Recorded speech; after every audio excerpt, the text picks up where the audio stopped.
Hello everybody and welcome back to my channel. Also welcome to my hair transplant series. If you don't know me, my name is Zaria, and if this is your first time on my channel, I do hair transplant series on my channel where I just talk about my journey with my hair transplant, and I also show y'all the update. Again, I'm in natural lighting and the sun is starting to shine. We love that. The lighting will fluctuate a little bit, so I do apologize about the up and down lighting. Hold on, I think I have on too much lip gloss. Okay, we're back.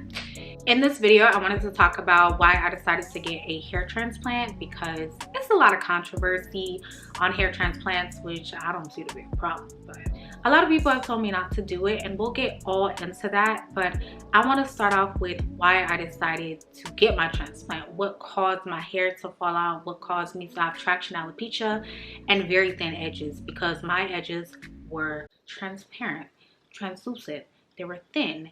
They were not there, non-existent, gone, snatched if you will. Firstly, I decided to get my hair transplant because when I was younger, I had no choice but to get my hair done. It just was something that I did as a little girl. I got my hair done all the time. My mom was not letting me walk around with my hair looking crazy. That just wasn't happening. So in my family, you get braids and you get relaxers. You get some type of protective style, and I feel like that's just how it was back then. And I've always gotten braids when I was younger, whether it was straight backs, whether it was into a ponytail, no matter what style, I got braids. With me getting relaxers as well, it was just so much distress on my hair. It was awful. If you guys don't know what a relaxer is a chemical product that permanently straightens your hair. If you have kinky curly hair, kinky hair, or just any type of textured hair, it makes it permanently straight and it smooths it out. I'll also insert pictures as well so you guys can get a visual of what my hair used to look like when I was younger, because that's the only way y'all gonna be able to see how snatched back my hair was and how bad it was. When I would get my braids from my mom, sometimes I would literally hide under a bed, or I would go to my grandma's house or ask to go to my cousin's house. My mom just braided so tight. I would cry, y'all, and I would get popped with the comb. When my mom would braid my hair, I used to get the knot at the top. Back then, it wasn't too many hairstyles like it is now, all the different types of braids, but I got the braids with the knots, and the knots were at the top of my hairline where it started. And with the knots, I would see my roots come out every time I would take down my braids. And I'm looking like, what are these little white things? Which I didn't know what they were at the time because I wasn't educated on hair and body and stuff like that, body anatomy. I just didn't have any knowledge on that. I was a child. When I would take down my braids, I wouldn't even have to take down the front of the braid, which started here, because it was nothing to take down. It lifted from the front. So it was so bad to the point where this was happening again and again and again, and to the point where my hair was just thinning and thinning and thinning. I didn't have a chance at having a hairline. I didn't have a chance at having edges, y'all. It was not my fault. I've never had thick hair. I would love me some thick hair. I've always had fine hair. My hair is kinky curly. It's like a 3C, more 4A. Very coily. I'll insert all types of pictures so y'all can see exactly what I'm talking about. On top of the braids, I was getting my relaxers, and with my relaxers, I was getting them every 6 months. When the roots grow out, you go ahead and you run it back. You get you another relaxer. Sometimes with getting a relaxer, you are not able to scratch your head the day before or do any type of manipulation. You have to completely leave it alone. Your parents will tell you, don't scratch your head the day before you get this relaxer, and you would be so scared. But I did get chemical burns from the relaxer. You do feel it, because when it's time for that relaxer to come out, you'll start to feel the burn, and that's when you hurry up and rush to the sink. The right side of my head was the worst side. This side had almost no hair. Like, it was thin, and it might sound like I'm being dramatic, but when y'all see these pictures, y'all gonna understand what I'm saying, exactly where I'm coming from. It got to a point to where when I was in school, I was in 7th grade, I remember I was in math class. There was a dude I had a crush on. He was supposed to be my stinker butt, my sneaker link, but you know, it was just a crush, and he didn't even know that I liked him. But he was sitting on the right side of me, and he was like, you got a bald spot. And I was like, oh, like, you supposed to be my man, but you up here pointing out my bald spot. What I do that at? As time went on, once I got into middle school, I started to get the fake ponytails, and those were tight. It was just more tension on my hair. I was getting my hair braided up into a ponytail and getting the fake ponytails, the attachments, and they were so tight. Mind you, I'm still getting relaxers. So all this tension on my hairline, all this tension on my hair, I had no clue that my hair even curled at all. I had no clue that I had even textured hair because I've never in my life seen my hair. My mom always took care of my hair. Don't play in your head. You bald-headed already. You know how that goes. So by the time I got to high school, which I think 15 at the time, my brother, he was in 7th grade, and my parents went out and I asked him, could he cut my hair? Because I felt like my hair was just breaking off. And I was like, hey, can you line me up in the back? And he should have been like, get somebody else to do it, because he did not know what he was doing. I didn't know what I was doing. I didn't know how to use clippers. So we basically shaved my head and jacked me up because I wanted a pixie cut, and that's not what I ended up with. And we jacked me up. And I wore a hat for a few days until I just could not wear the hat no more. It was starting to get itchy and it was hot. That is when my natural journey started, because it wasn't intentional for my natural journey to start. It was more so I cut my hair and that's what happened. So as I'm trying to lay down my new hair, which I still ain't have no edges, I'm trying to lay down my new hair that's growing out. I'm like, why isn't my hair laying down? I was so used to relaxers and the hair just laying slick down how you want it. I wasn't used to texture. Since my edges were so thin, I had a lot of texture in the back of my head and on the sides, but no edges. My edges were fine, thin, and just nothing, transparent. So in high school, I was no longer getting relaxers. That's cut out. We done with that. I'm just getting box braids. I didn't get straight backs or anything like that, but I was getting box braids. And then I was also starting to experiment and wear synthetic wigs. I love me a good synthetic wig in school. I didn't really know too much. I just know, put that baby on my head with some combs, and then I would put a little got to be glued if I wanted to do my edges, which it was really bad because the way I used to do my edges, yeah, we all go through it. We all gotta learn. With the combs being damaging as well, they were pulling at my hair, and this time my edges are still gone, but it's pulling at my hair, so it's actually thinning my hair. In high school, I wasn't too concerned with my edges, but I did realize that they were thin, and I'm like, I don't think I'm gonna wear a ponytail. Like, I don't see myself wearing a ponytail.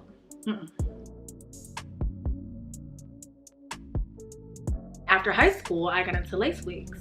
I'm not wearing box braids at this point. I'm not wearing any braids whatsoever. Like, you will always catch me in a lace wig. There's never gonna be a day where you don't see me in a wig. I always got my hair braided up, and that's how my hair started growing. So I had hair and my hair was growing. It was flourishing. It was very healthy, but my edges were extremely damaged to the point where it was no going back. With my follicles constantly coming out from the tension, it caused my hair to thin and thin and thin until that follicle completely died, and there was nothing left that I could do. There's nothing left that could have saved it. It was so smooth. I'm talking about the side of my head was so smooth. It was no hair follicle there. With me wearing lace wigs, I was getting glue on my sideburns. The hairline wasn't affected too much, but I was getting it on my sideburns, and my sideburns were starting to come out really bad. So I'm like, oh, fuck. Here we go. I was so insecure at this point because I realized like my edges were snatched. And I think at this point I was living in Florida, and edges are like a big deal. Everybody get their hair done. Everybody wig is laid. Like, edges are a big deal. When I started wearing my hair, I would either wear it slick down, like side part, or if I went to the Dominicans to get my hair blown out, which they never gave me heat damage, I would always wear a middle part. And then when the wind would blow, I would be like really insecure, and I would like hold my hair down so like the wind is not like blowing my hair back, and then you could see all my edges, because like, yeah, that was embarrassing. And I remember when I went to get my hair done at the Dominicans, she was looking at my edges like, but she didn't say nothing. But she was just looking, and it felt so weird. Other people was there, and it's just like they looking at your edges like, damn, she got hair, but sis ain't got no edges. Like, what's tea? What's going on over there with you? I just was hiding underneath wigs because at this point, it was nothing that I could do to fix it. I considered PRP at that time, but PRP would bring back maybe like a follicle or two. but it's not going to bring back density. And I consulted with the doctor about this. I mean, I had knowledge on this, I knew about it, and I was just like, I cannot keep doing this. I cannot keep wearing wigs. It's hot. It's like 95 degrees, nearly 100 here in South Florida.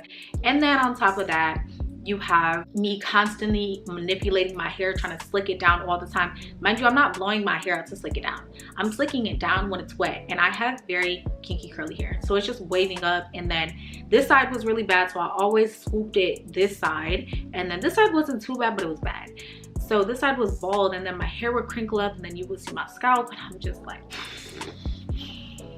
I remember explaining this to a friend or two. They didn't really know.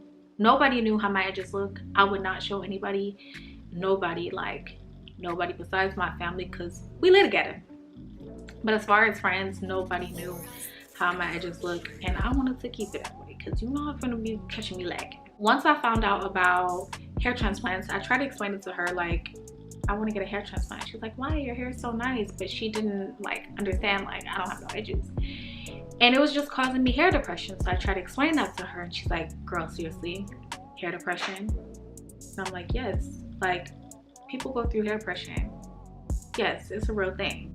And you just get frustrated with your hair, or you just get frustrated at the state that your hair is in. Yes, it's a real thing. I had another friend, she's like, girl, no, try oils. Girl, oils is not gonna bring these follicles back. They're dead, they're gone, they're deceased. Rest in peace. It was frustrating because people didn't get it, because people are not in the same situation that I was in, so they didn't get it. I've tried derma rolling, that didn't work. I tried Rogaine, that didn't work. Rogaine, actually, when I stopped using it, it's something that you have to use for the rest of your life. My hair fell out. It really broke off, and it was pretty bad. So I would highly, highly, highly not recommend Rogaine. That just did not work for me. I literally tried everything. I tried scalp massages. I invested into a hair massager. I did everything. I had my head upside down, looking crazy, and nothing worked. I looked into getting hair transplants, and the place that I was originally going to go to was Ashley Tarkin, but Ashley Tarkin had skyrocketed that price. It went from $1,500 to $2,500, and I still had to pay for my flight, and I still had to have money saved up for recovery when I get back home. So I'm like, oh no, baby, that ain't gonna work for me. I'm gonna have to keep looking. Then, as I'm doing research on hair transplants and clinics, I came across Longevita. And then when I came across Longevita, it wasn't too many videos on Longevita, so it was really hard. It actually wasn't a lot of videos on Black women. It was more so Black men that was going overseas, and I'm like, okay, I can kind of get an idea, but I want to know how my hairline is gonna look, a woman's hairline. As I'm looking at pictures, I'm looking at clinics and stuff like that, and reviews, like just doing intensive research. I come across the different types of transplants. So you have DHI, which you don't have to shave your head for. You have FUE, which you have to shave the back of your head. And then you have FUT, which I don't know too much about FUT, but I think you have to shave a piece of skin or something like that. And that, like, they literally take out skin. I don't know, that scared me, so I didn't do that. I end up getting FUE, and I'm pretty like satisfied and okay with the decision that I made. Like, I'm not tripping off nothing. And I went to Longevita, and that's just that. But a lot of people, especially my family and like friends that didn't understand, were trying to convince me not to go to Turkey. Like, you really finna go to another country and get a transplant? Like, yes, I am. Yes, I'm finna go to a different country and get these edges laid. Yes ma'am. People, they were telling me, don't cut your hair off, because here's different pictures of my hair, y'all. Like, here's my hair. Don't cut your hair. Don't go to a different country. Don't get a transplant. Try to use oil. Try to do this. Try to do that. Try to eat different foods. Like, y'all, at the end of the day, I had to do what was best for me, because it was affecting my everyday life. I was tired of spending money on wigs. I was tired of wearing wigs. I wanted to wear my hair, and I wanted to be confident, and I wanted to experiment with different styles. So no matter what anybody said, I was still going to do it. Once I have my mind made up, that's it. I'm gonna do what I want to do. I'm really happy with the decision that I made, and even if my hair isn't as thick as I'd like, it still looks a lot better than it did before. But that is my story on why I decided to get my hair transplant, because of my severe traction alopecia. If you guys have any more questions, definitely be sure to leave them down below. And if you have any recommendations that you do for your hair or that you use in your hair, definitely be sure to share them. But until then, I'll see y'all in the next hair transplant series, and I'll see y'all in the next video. Love y'all. Bye. I create with love.